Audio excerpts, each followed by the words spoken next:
Hello, everyone, and welcome to another episode of Longley's Line Podcast. Thank you for coming back.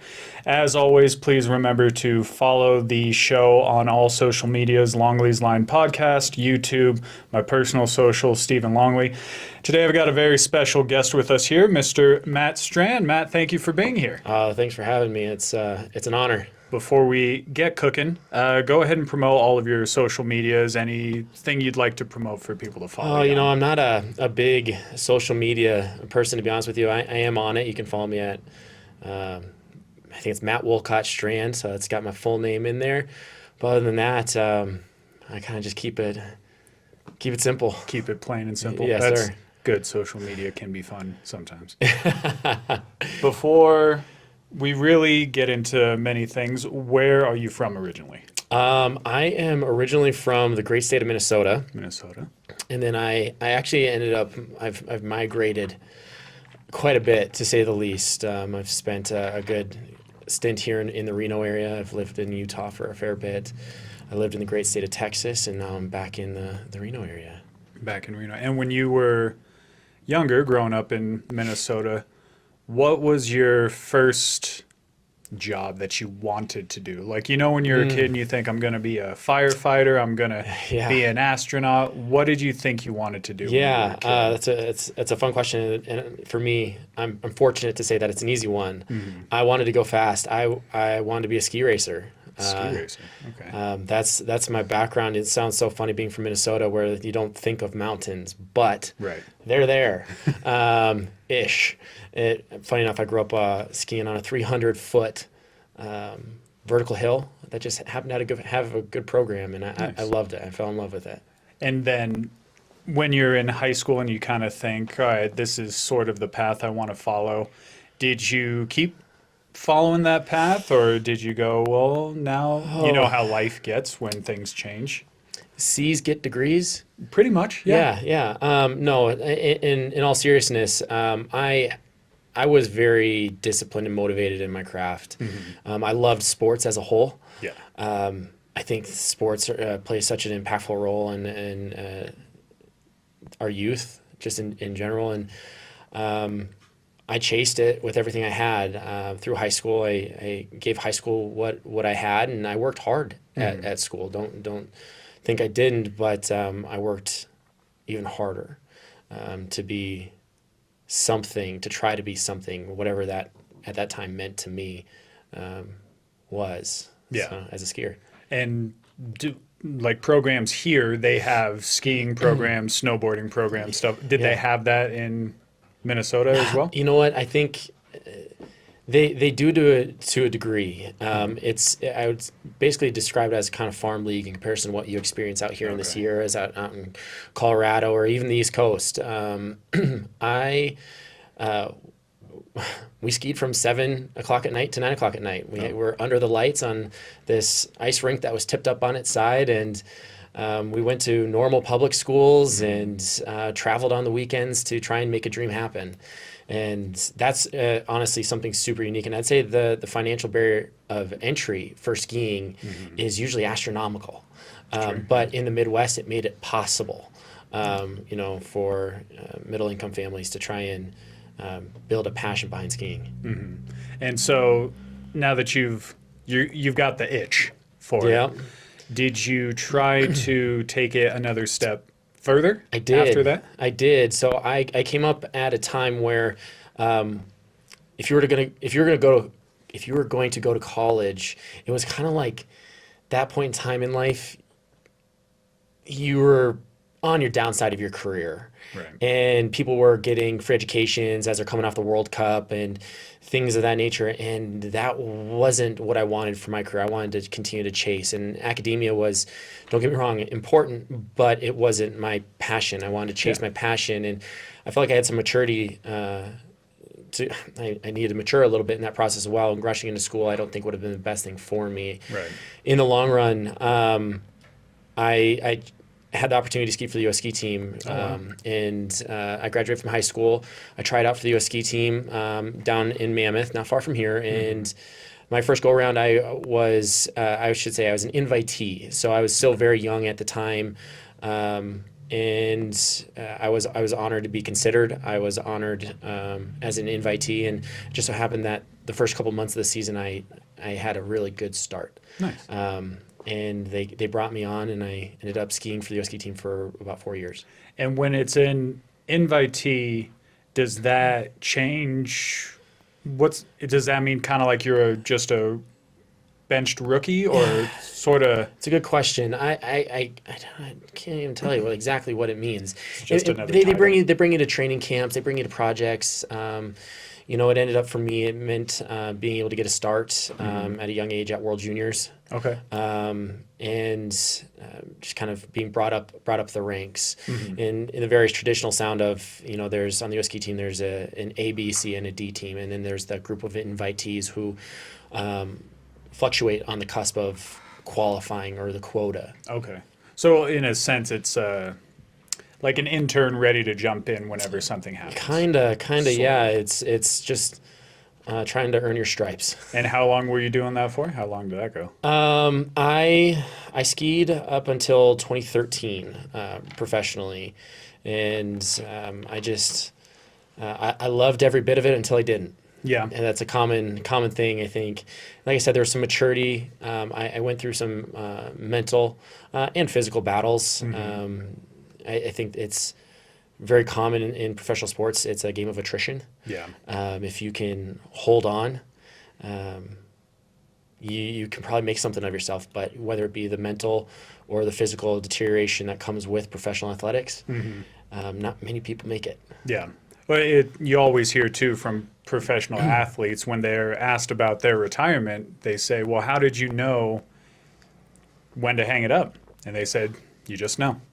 You just know. And I think it's common, and I went through this as well.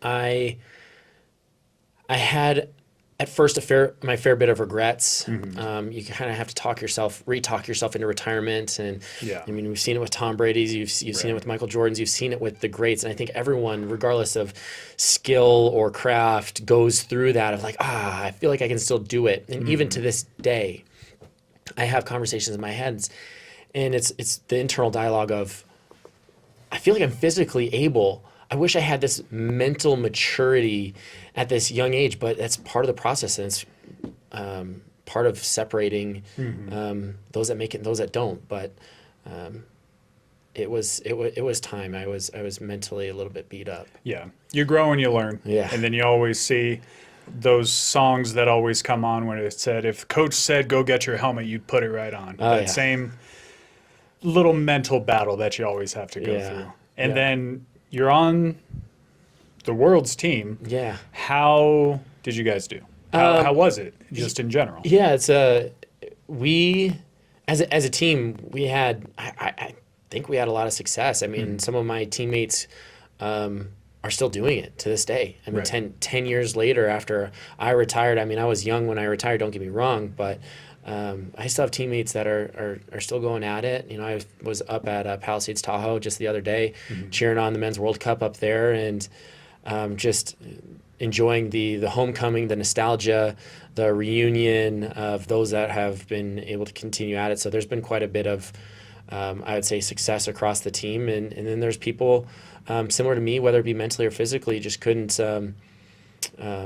continue to make it work. And but ultimately, we traveled the world together for many years. We brought on new, we got rid of, I won't say rid of, but people found their exits, and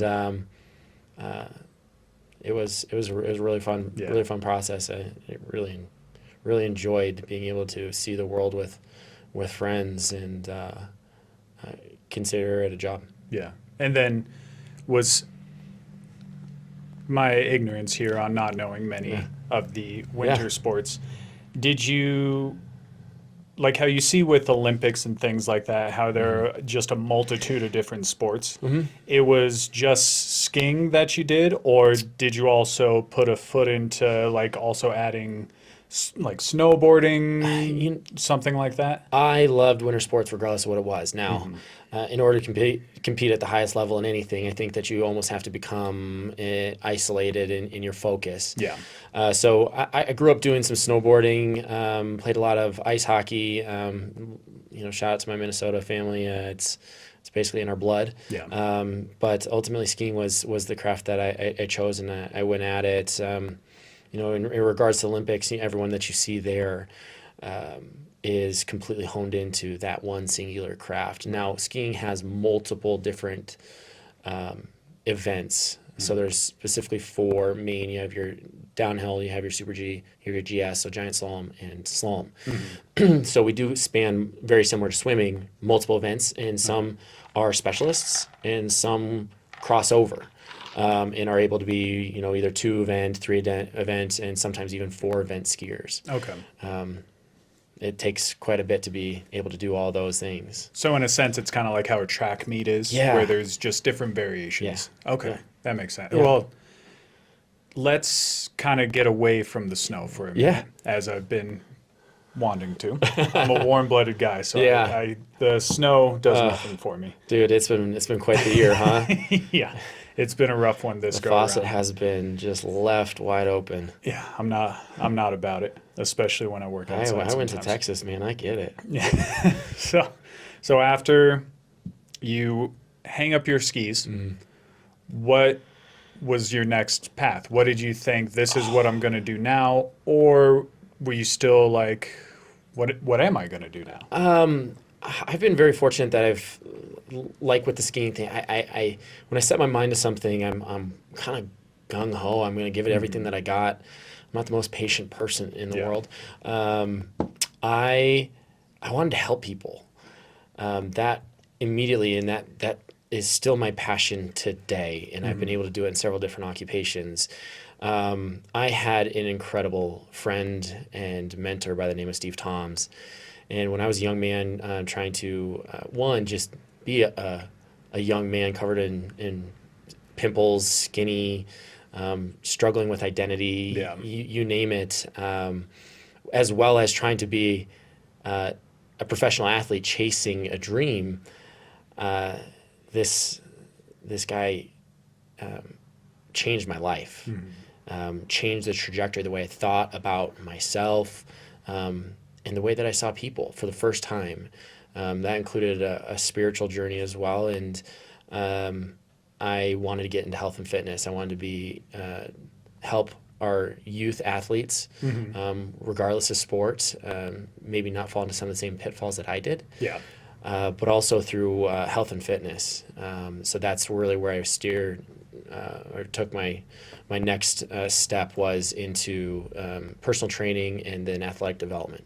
Okay. And so you've now got this idea in your head. What was your next step that you wanted to take?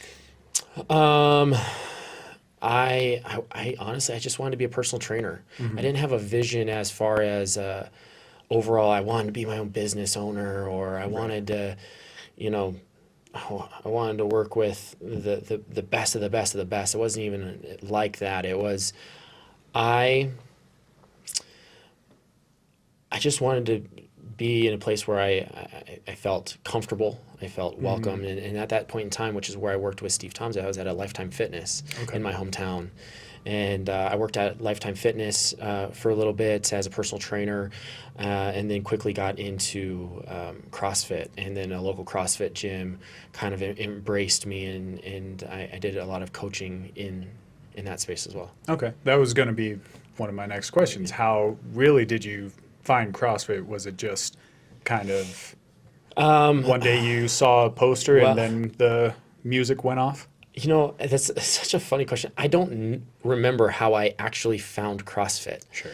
I don't remember if it was a post. It wasn't like, for a lot of people, it was the CrossFit Games. They saw it on TV or they saw some post. And back then, social media was around, but it's not as impactful as it is today. And I ultimately, I don't exactly know how I found it, but there was a gym in my hometown, and I still had this competitive drive, this itch, and there was a competitive methodology and sphere of influence in CrossFit that was attractive to me. And I quickly, and I mean quickly, embraced that, because I just, even the carryover from the skiing, Yeah. I needed to compete. It was a big part of who I was and my identity. Yeah. So now you've found this new niche. Yeah. And it much reminds me of, Remember the Titans when Gary Bertier goes down. Yeah. And he says, Coach, they've got Olympics.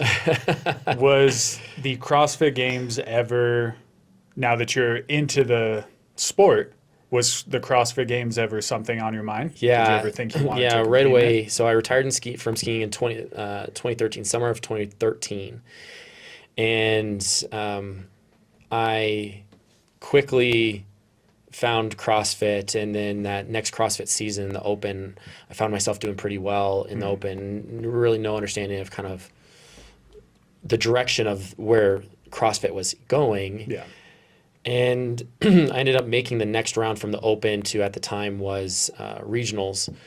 And then it was just that. It was, well, I'm not training.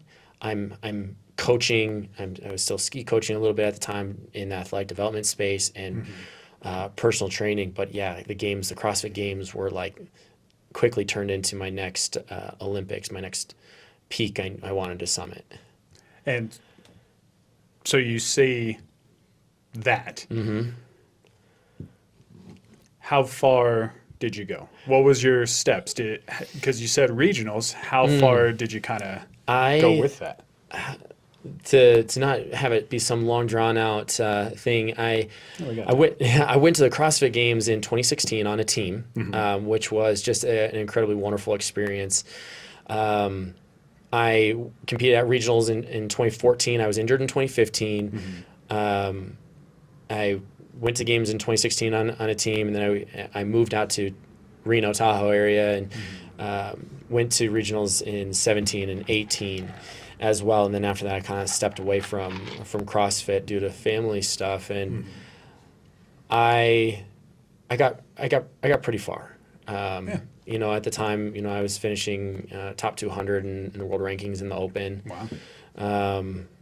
Top 200, 300, somewhere around there. But I don't want to downplay the accomplishments that I had, but it was just such a different time and space. Like CrossFit was just gaining fire. It was something catching attention, and I really was I wouldn't say at its infancy, but shortly thereafter. And what these guys are doing now, not only aspirational, but for people working multiple jobs, I'd fancy to say unattainable.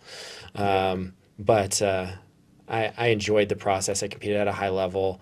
It scratched a competitive itch for me, and looking back on it, it did exactly what I needed it to do at that time in my life. Especially with all of the people that you see doing it now are just absolute animals that are doing it. They're just Understatement. Like how you said, if you're working multiple jobs just to make a living, putting all of your commitment into this, that like many things aren't guaranteed, it's tough. It's a true profession now. Yeah. I hope for the sport. I hope for the athletes that it turns into a golf. I hope that it turns into a tennis, where you get these rankings, you get your PGA card, you get these that allows you to get some security, because the way that it works now, it's like you have to stay healthy all year round, and you have to peak at the right times. And if something happens, if you stub a toe, you can watch your entire income disappear. That like nothing. And I think that it's really evolving. I think CrossFit's gone through some growth. The methodology, for sure. And when I say the methodology, I mean just CrossFit Inc., just the company, and then the sport of CrossFit through all that has transformed quite a bit as well. But they are, and I say this with the utmost respect, they're freaks. Yeah. They're freaks. They have to give it everything they have every single day, I think, if you want to make a living doing it. But in large part, and I don't want to say all sports are like that, but in most part they are, but this one for sure. To be at a high ranking level of whatever your sport is, that's the commitment that you have to give to it. Who likes mediocrity? Nobody. Nobody. Yeah. I agree. But it's when the CrossFit idea comes to people's heads, I'm sure it hasn't evaded you.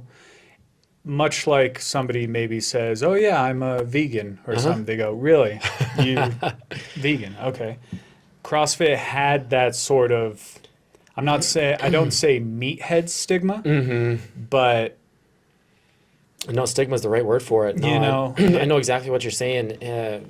It's something when I say we, I embrace it as, a believer in the methodology. And I can break that down in any which way possible. But the stigma really came from, one, I'm going to speak to your female audience, young women out there in general. It came from just a completely different feminine look. That's one. Strong is beautiful, period. yeah, Just because it's different doesn't give us the space or the right to cast judgment. Some people want, what is it, the body positivity now? I mean, there's some detriment to that, but let's find a space to all coexist regardless of sport. So you had that aspect, and then you just had this, I think the big stigma was, it's like movie Fight Club. You can't not tell people about CrossFit. Yeah. And it became this not only social, but this just physical awakening that transformed communities and demographics across the world. Change is scary, and it's not the cookie cutter model. It broke against medical practice across the world, whether it be doctors didn't know what to do with it. Physical therapists didn't know what to do with it, think of it. And there's there's lawsuits out there of these bastardized articles that just push this stigma and narrative, and we're really effective at it. We know the power of misinformation today. yeah, It was the same thing then, and I think it built a narrative that everyone gets hurt, so why do CrossFit? It's been an uphill battle, I think, ever since, and I think the fight is an honest fight, and I think it's a good fight, and a fight, again, with that said, worth fighting. yeah, So I'm proud of it. I wear it proudly. I believe in the methodology wholeheartedly. Yeah. And that it transforms lives in the most applicable and effective way. yeah. I'll be honest, when it came to my first understanding of it, I had that stigma in my head as well. Before I even knew anything about it, you think that same, oh, it's that bro culture, or it's something ridiculous like this. And then once you actually step foot into a gym that this is their main focus, you see that it's nothing like that. There are obviously those outliers with every sport or anything that you do. There are obviously those certain people, but it's that community tightness with certain gyms in certain areas that you go to, and you realize that's not how it is. Yeah. CrossFit's unique where it's not a franchise either. So it's as much as we try to stay tight to what it is that we believe and constantly very functional movement, it's the application of it looks different across each gym, across each coach. And if you've played sports, or if you've had good encounters with just people in general, you know that you're going to also have bad encounters with coaches, with a sport, with people. Yeah. And unfortunately, I cannot say this about today, is like there's a loud minority, and it hits us, and it makes us think, and makes us feel. But I think that was just another one of the things that CrossFit really fought, because I know the gym that I work at now is nothing like the gym that we were, and is nothing like the gym that's down the street from us. Yeah. And that's okay. It's going to appeal to different people for different reasons, as long as we're all in it for the reason of coming together to positively benefit our lives in community. Because my gosh, the things that we do, we would not do alone. Yeah. Yeah, been a part of definitely a CrossFit workout or two. To follow those same lines, you have a gym now. Yep. How did this come about? Oh, well, I owned a gym, which is how you and I got acquainted many years ago, pre-COVID. You know, it's Yeah. funny how that's the staple. It's pre-COVID or post-COVID or During that COVID, that stands. Am I allowed to say COVID? Or are we gonna get stickered? Are we gonna get flagged? We might, but we'll I apologize. bleep over it, so you know. I'll It just stop sounds saying. like we're having a weird conversation. Yeah, no, but I ended up selling to my partner at the time, January of 2020. I was going through some crazy life stuff and just needed a life transition. I had an opportunity open up in software, crazy enough, and I took that avenue as I wanted to focus a little bit more on family. And I was working like a dog at the gyms to try and make it work, and making lots of sacrifices that I just didn't feel like I could make anymore. Right. Healthily make work anymore. And I stepped out, and we ended up, my wife and I moved to Texas for the last couple of years. And we had some, again, it's just been a crazy couple of years, but we've had some things happen with the housing market. Crook Builder, we were building a home, we lost our home. We sold it for $120,000 more than what our fixed fee agreement was for. It was just a terrible thing, but we were in limbo. And it just so happened that the gym, that one of the locations that I used to own, traded hands from my old partner to another new owner, and now to another new owner. And that owner is an investor in the area. And we had a mutual connection, and that mutual connection reached out and asked if I would have any interest in helping essentially with a proof of concept in launching this back into the Reno community. And being in transition, I looked at my wife, we had some serious conversation. We loved Texas. We enjoyed the quality of life that we had there, but we were still in limbo. Yeah. With the recession looming, having two jobs seems to be pretty necessary nowadays to afford anything. And I was able to maintain and establish the grounds that my family and my day job come first, and this would be a good side project. And we came back. So we're currently over at Sierra Strong now is the name of the gym. Perfect. You've got it. You're now getting settled in. Yeah. You're back to your old roots. Yep. What's next for you? I'll ask that question. As vague as it is. No. what's That's next? such a wonderful question, and I actually love answering it. I've had so many people as we moved back to Reno ask me that same exact question, and I'm so grateful to be asked that question, because it causes me, and I think just in general when that question comes about, us to take a deep dive and whoa, what is next? Yeah. And I'm gonna shoot you entirely straight and say I don't know. Sure. I've gone through so much in the last, I think as we all have in the last couple of years, that I think it's a fool errand for me to try and put too much intention into it. Now I have dreams. I know what those are very clearly. Yeah. But what's next is really, really, really to be intentional at our training facility at Sierra Strong, to cultivate a culture of care, of health and wellness post pandemic, and to let people know that we're here, that even in hard times, we're always going to be stronger together than we would be apart, and try and piece together something that once I was very, very proud of. Our gym of old was I was very, very proud of what we did, and I'm hoping to accomplish that same thing. And then from there, I love what I do inside of software. I work inside of GovTech currently out of a company based out of DC, and I facilitate a sales team to be, and again, I get to have an impact on a day to day, and I love what I do. It's fulfilling. I get to work from home with a young family. That's my number one priority, is being present every single day. Establishing a life around that. But ultimately, what's next? What's a year from now? I don't even know. Right.